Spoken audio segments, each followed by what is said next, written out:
Привет! Как вы уже поняли, да, делать я буду именно вот этот вот камин. Если ты хочешь потратить несколько дней, куча сил, то смотри это видео. Если ты хочешь посмотреть, как делать не надо, то тоже его смотри. Ну или если тебе просто хочется посмеяться над моей рукожопостью, то тоже досмотри это видео. Итак, для камина потребуются коробки. Я их склеиваю скотчем для начала.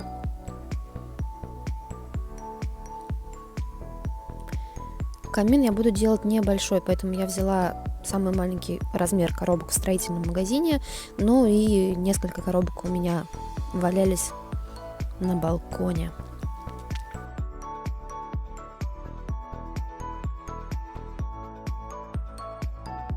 После чего я зачем-то стала их склеивать между собой тоже скотчем, вместо того, чтобы приклеить просто на клей. Это был один из первых моих косяков, хотя, в принципе, в целом это не навредило.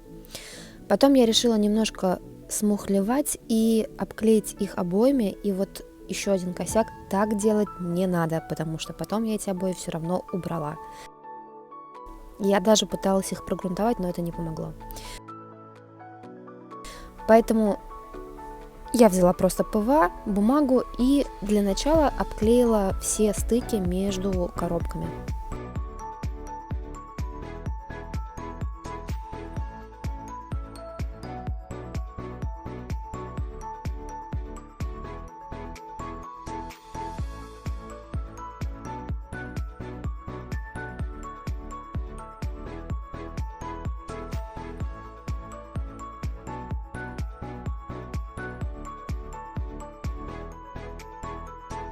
Также я заклеила торцы у коробок.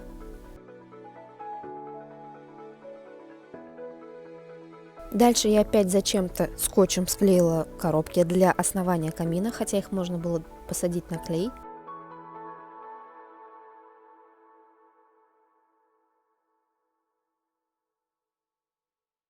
После чего я точно так же проклеила все стыки бумагой и клеем.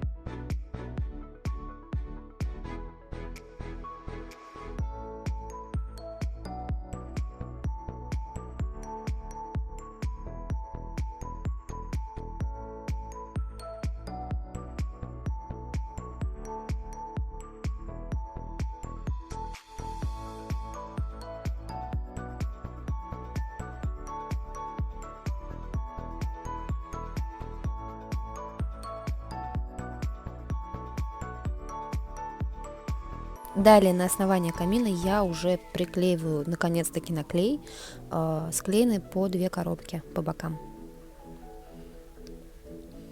И также между ними приклеиваю верхнюю часть камина.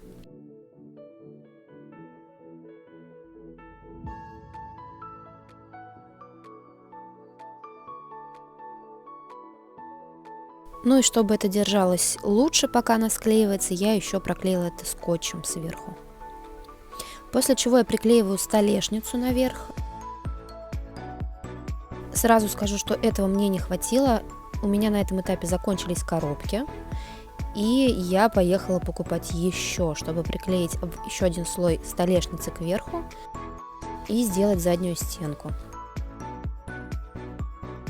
Далее я уже проклеиваю весь камин на всех стыках, все неровности точно так же клеем ПВА и обычной бумагой.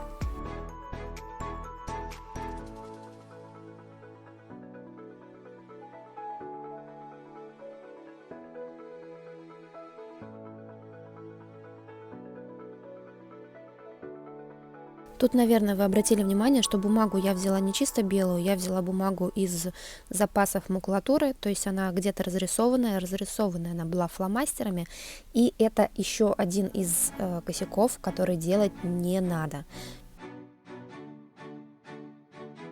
конце видео вы поймете, почему не стоило этого делать.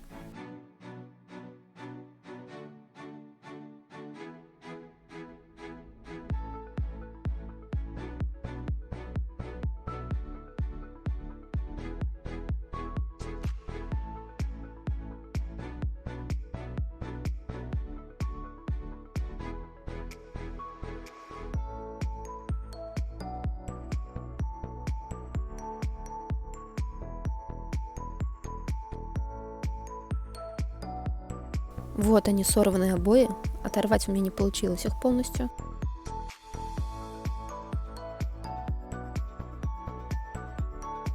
После чего я приклеиваю переднюю часть.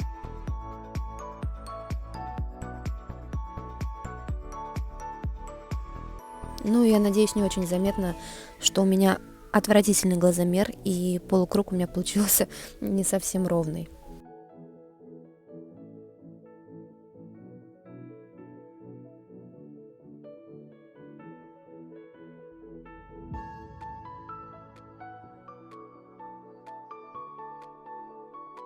Я приклеила внутреннюю часть. И дальше сверху точно так же продолжаю обклеивать все это бумагой.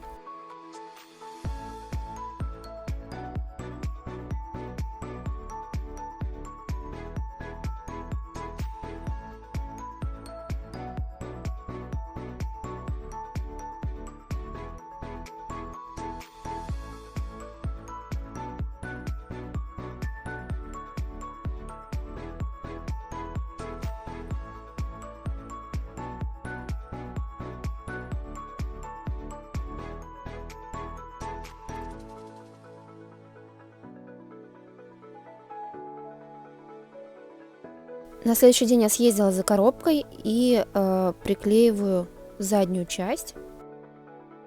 Ну и точно так же я приклеила еще наверх еще один слой для более крепкой столешницы. После чего я продолжаю все так же обклеивать бумагой и клеем ПВА. Я уже обклеиваю внутреннюю часть камина, продолжаю обклеивать наружную часть камина.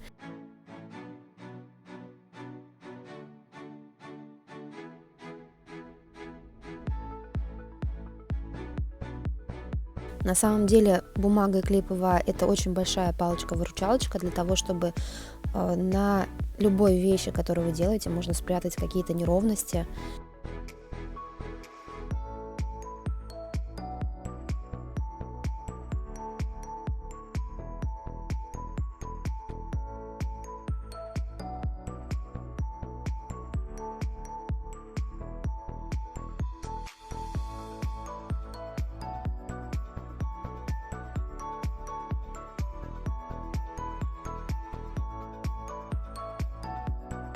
После чего я беру обычную шпаклевку и начинаю ей замазывать переднюю часть камина.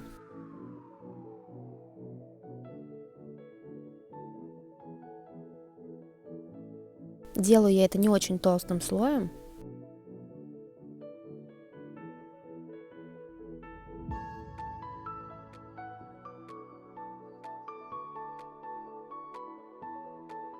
После чего обычной шпажкой я прорисовываю кирпичики.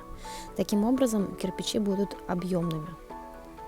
Я решила, что рисовать это все-таки очень долго и выглядеть будет не так красиво, поэтому решила я их сделать объемными. Но так как вырезать мне их лень, как многие это делают, я решила сделать это с помощью шпаклевки. Ну и далее я прорабатываю всю переднюю часть камина.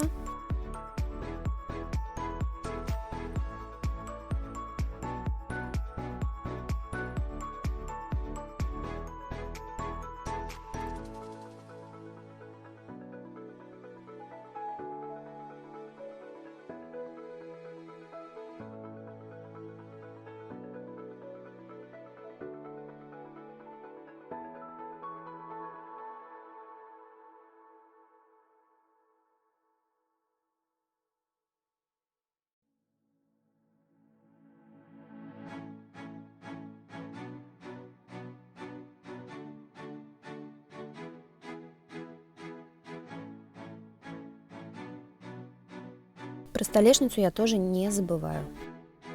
Обработала я ее только снизу и по краям. Дальше вот такую вот лепнину из пенопласта. Купила я тоже в строительном магазине. Я приклеиваю прямо на незасохшую штукатурку. Вот такие вот уголочки мне удалось тоже найти.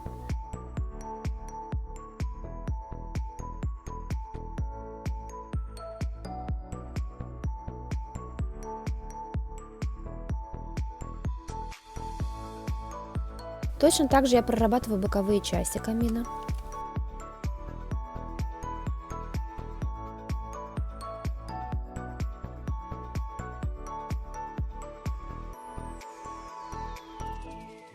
Прорисовываю кирпичики.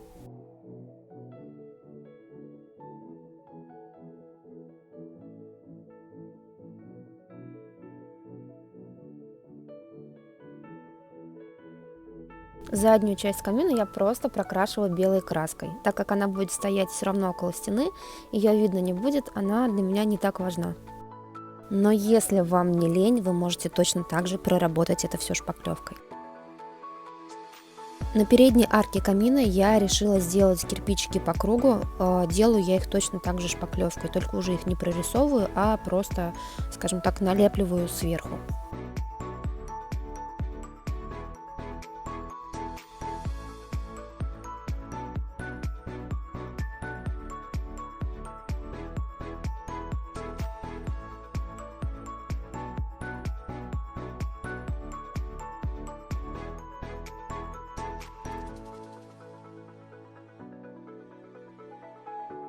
Вот косячки, которые вылезли.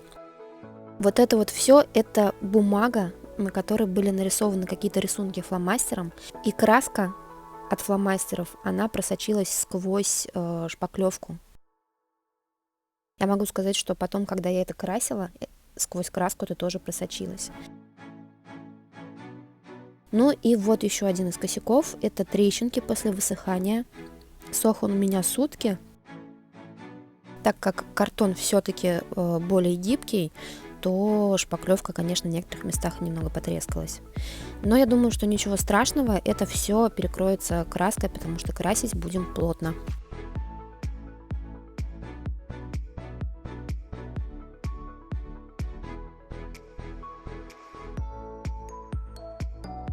После чего белой краской я начинаю прокрашивать столешницу.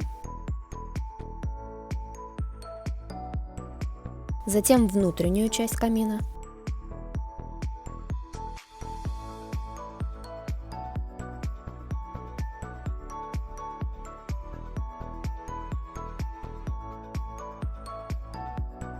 И я решила прорисовать черной краской в некоторых местах между кирпичами, потому что шпаклевка все-таки не дает такого глубокого эффекта, как хотелось бы. И для придания глубины я для начала в некоторых местах прорисовала это черной краской, а потом сверху уже начала покрывать белой. Закрашиваю я все вместе с элементами лепнины, для того, чтобы перекрыть фактуру пенопласта, и она выглядела более натурально.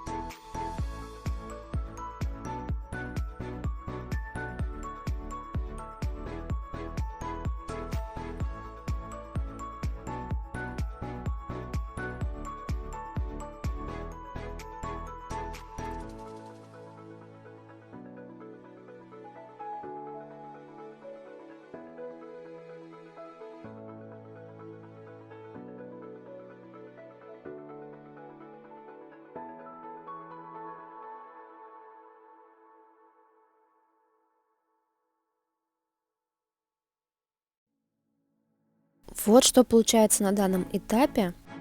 Мне он показался слишком белым, немножко скучноватым. И тут меня посетила одна идея. У меня была золотая краска, и сухой кистью по лепнине я прошлась по верху этой золотой краской, чтобы создать эффект немножко состаренной такой позолоты. Сделала это я только на элементах лепнины.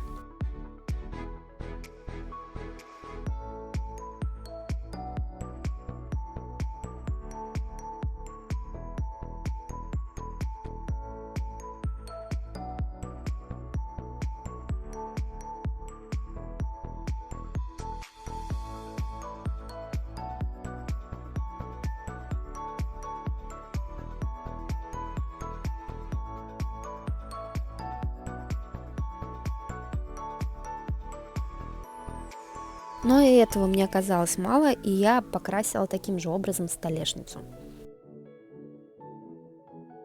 Ну и вот что у меня вышло.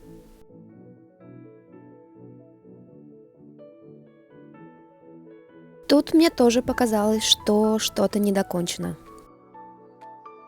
Поэтому я взяла шпажки и горячим пистолетом склеила из них, ну как бы форму решеточки.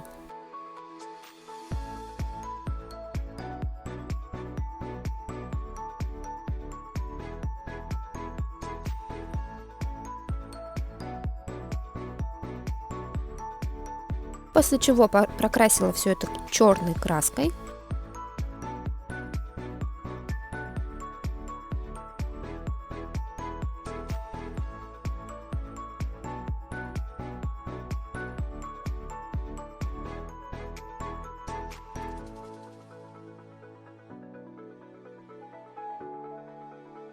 После того, как она высохла, я приклеила ее в камин.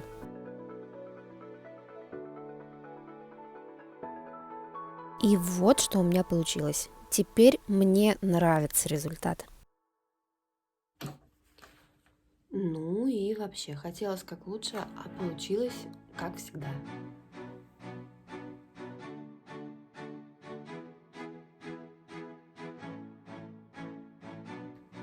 Потрачено несколько дней, сделана куча косяков и очень много сил просто ушло на это.